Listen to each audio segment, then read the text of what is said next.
La prophétie de l'oracle. Dans le royaume d'Argos, le roi Acrisius était désespéré. Sa fille, Danaé, était sa seule héritière, mais il n'avait pas de fils pour assurer sa descendance. Craignant de mourir sans héritier, Acrisius consulta l'oracle de Delphes, espérant recevoir de bonnes nouvelles. L'oracle lui annonça une prophétie terrifiante: « Tu seras tué par ton petit-fils. » La peur envahit le cœur d'Acrisius, et il comprit qu'il devait faire tout ce qui était en son pouvoir pour éviter ce destin. Dans un acte de désespoir, il enferma Danaé dans une tour de bronze, espérant qu'elle ne pourrait jamais avoir d'enfant. Mais le destin avait d'autres plans. Zeus, le roi des dieux, fut attiré par la beauté de Danaé et décida de la visiter. Il se transforma en pluie d'or et pénétra dans la tour, la fécondant. Ainsi, Danaé donna naissance à Persée, un enfant aux origines divines. Lorsqu'Acrisius découvrit la naissance de son petit-fils, il fut furieux. Pour éviter la prophétie, il enferma Danaé et Persée dans un coffre et les jeta à la mer. La mer agitée emporta le coffre, tandis qu'Acrisius, dans son palais, ne pouvait imaginer le destin qui attendait sa fille et son petit-fils. Au fil des vagues, le coffre dérivait vers un avenir incertain, et Persée, bien que nouveau-né, portait déjà le poids d'un destin exceptionnel qui changerait le cours de l'histoire. L'arrivée sur l'île de Sérifo. Le coffre, porté par les flots, finit par atteindre l'île de Sérifo. Un pêcheur nommé Dictys découvrit le coffre échoué sur la plage. Ému par le sort de Danaé et de son enfant, il ouvrit le coffre et les accueillit chez lui. Dictys, bienveillant et généreux, prit soin d'eux, leur offrant un refuge et une nouvelle vie. Danaé, reconnaissante, élève Persée avec amour, lui racontant l'histoire de ses origines divines. Elle lui parla de Zeus, de son père, et du terrible roi Acrisius. En grandissant, Persée devint un jeune homme fort et courageux, mais il ne pouvait ignorer le regard insistant du roi Polydectès, le frère de Dictys. Polydectès, désireux de conquérir la beauté de Danaé, cherchait à se débarrasser de Persée. Un jour, lors d'un banquet, Polydectès annonça qu'il souhaitait épouser Danaé et demanda à ses invités de lui apporter un cadeau. Persée, plein de bravoure, proposa de lui rapporter la tête de Méduse, la redoutable Gorgone, sans savoir que c'était un défi mortel. Polydectès, amusé par l'audace de Persée, accepta le défi avec un sourire moqueur. Persée, bien que nerveux, se mit en tête de partir à l'aventure. Le regard de sa mère, rempli de peur et d'inquiétude, ne faisait qu'augmenter sa détermination à prouver sa valeur et à protéger ceux qu'il aimait. La quête des attributs divins. Avant de se lancer dans la quête de Méduse, Persée savait qu'il devait se préparer. Il se rendit donc chez les nymphes, qui étaient connues pour leur sagesse et leurs objets magiques. En arrivant, il demanda leur aide avec courage et détermination. Les nymphes, reconnaissant son potentiel et le courage qui émanait de lui offrirent 3 précieux cadeaux, des sandales ailées qui lui permettraient de voler, un casque d'invisibilité pour échapper à ses ennemis, et une faucille brillante capable de trancher n'importe quoi. Chaque objet avait un pouvoir unique, destiné à l'aider dans sa quête périlleuse. Persée, avec ses dons divins, se sentit plus confiant que jamais. Alors qu'il s'envolait vers les cieux, il se remémora les mots de sa mère, lui promettant de revenir sain et sauf. Le voyage vers la terre des Gorgones était semé d'embûches, mais maintenant, il avait la force des dieux à ses côtés.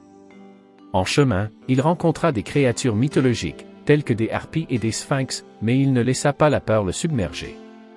Chaque obstacle sur son chemin devenait une leçon, et son cœur battait avec l'ardeur d'un héros en quête de gloire. Dans son esprit, il se voyait déjà triomphant, brandissant la tête de Méduse pour prouver sa valeur et son courage. La rencontre avec les Gorgones. Après un long voyage, Persée atteignit enfin la grotte des Gorgones. L'atmosphère était sombre et menaçante, remplie de serpents hurlants et d'ombres mouvantes. Persée, armé de son courage et de ses précieux équipements, se rapprocha de l'entrée de la grotte. Il savait que Méduse, la plus redoutée des Gorgones, pouvait transformer quiconque en pierre par son regard.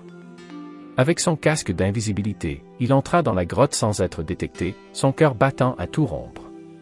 Au fond, il aperçut Méduse, endormie, ses serpents ondulant autour de sa tête. Persée, prenant une profonde inspiration, se concentra et utilisa son bouclier comme miroir pour éviter de croiser son regard. Il s'approcha lentement, son cœur battant la chamade. Dans un mouvement rapide, il brandit sa faucille et trancha la tête de Méduse avec précision. Le cri de la Gorgone résonna à travers la grotte, mais Persée était déjà en train de s'échapper, la tête de Méduse soigneusement rangée dans son sac. Persée, fier de son succès, se dirigea vers la sortie, conscient que cet exploit le marquerait à jamais. La tête de Méduse, maintenant dans son sac, avait le pouvoir de pétrifier n'importe qui, et il savait qu'il pourrait l'utiliser à bon escient pour défendre les opprimés. La fuite et la poursuite. Alors que Persée s'échappait de la grotte, il entendit des cris et des bruits de lutte. Les sœurs de Méduse, Sténo et Euryale, s'étaient réveillées, furieuses d'apprendre la mort de leur sœur. Elles se mirent à poursuivre Persée, déterminées à venger leur sœur. Avec les sandales ailées, Persée s'éleva dans les airs, mais les Gorgones le suivaient, leurs cris résonnant comme un écho terrifiant dans la vallée. Persée, utilisant son astuce, jeta la tête de Méduse derrière lui. Les sœurs, incapables de résister à la tentation de regarder, se retournèrent vers la tête pétrifiée, et en un instant, elles furent également pétrifiées. Persée, soulagé, se rendit compte de la puissance de son trophée et de la ruse qu'il avait sauvée. Il vola au-dessus des montagnes, le cœur léger, sachant qu'il avait vaincu l'une des plus grandes menaces. Au fur et à mesure qu'il s'éloignait, il se remémorait les épreuves surmontées et la force qu'il avait acquise. Le voyage n'était pas encore terminé, et d'autres défis l'attendaient, mais il était désormais prêt à les affronter. Avec la tête de Méduse en sa possession, il savait qu'il pouvait protéger ceux qu'il aimait et faire régner la justice dans le monde. La rencontre avec Andromède. En poursuivant son voyage, Persée arriva sur la côte d'une ville, où il aperçut une scène troublante. Une jeune femme, Andromède, était enchaînée à un rocher, prête à être sacrifiée à un monstre marin. Son père, le roi Céphée, avait provoqué la colère des dieux en prétendant que sa fille était plus belle que les Néréides. En colère, Poséidon avait envoyé le monstre pour ravager le royaume. Persée, frappé par la beauté d'Andromède, décida de l'aider. Il s'approcha du roi et lui proposa un marché. S'il sauvait Andromède, il pourrait l'épouser. Le roi, désespéré, accepta avec empressement.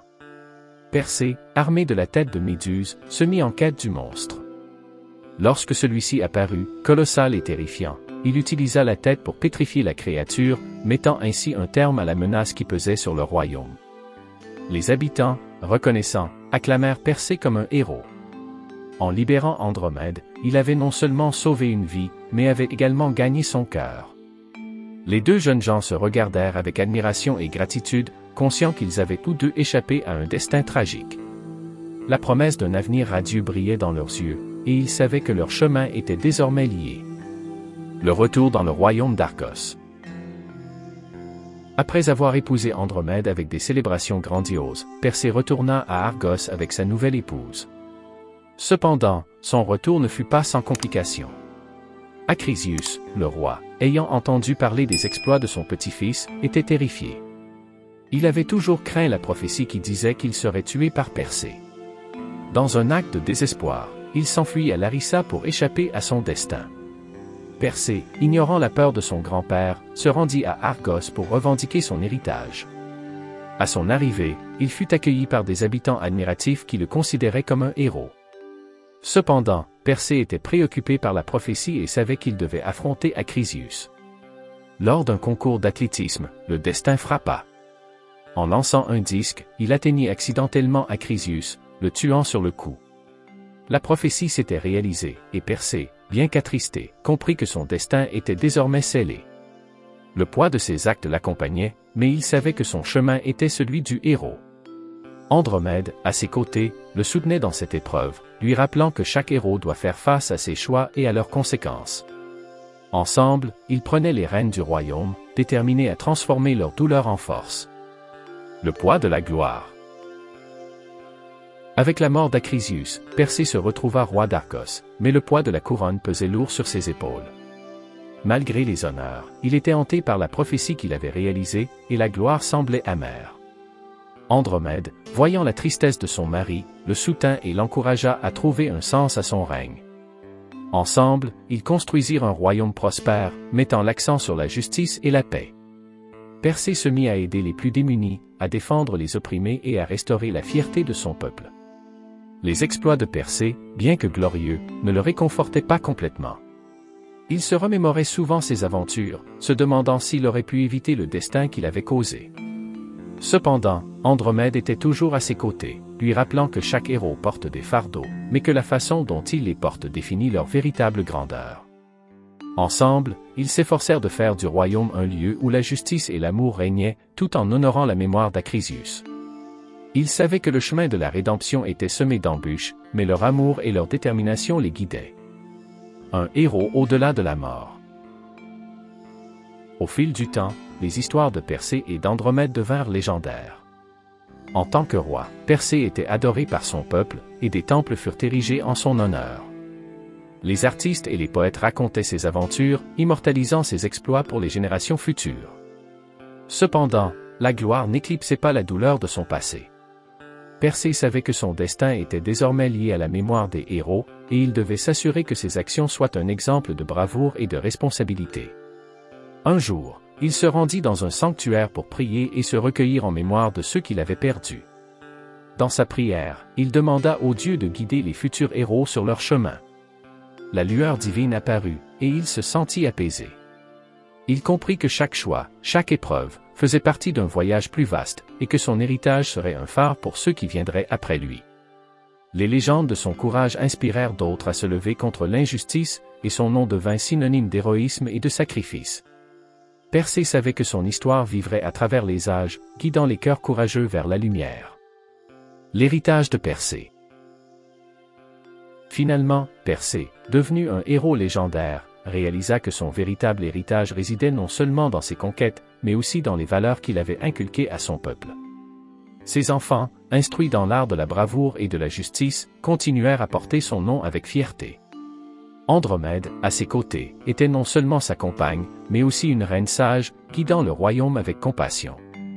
Ensemble, ils démontrèrent que la force se trouve dans le cœur et que le véritable héroïsme réside dans les actions altruistes.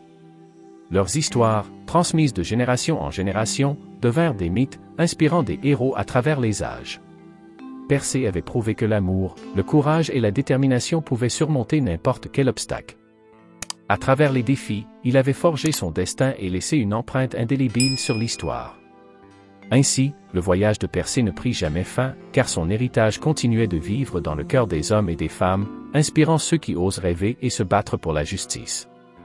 Le nom de Persée brillait dans les étoiles, un rappel que même les plus grands héros doivent faire face aux épreuves, mais que leur valeur est définie par leur capacité à aimer et à défendre les autres.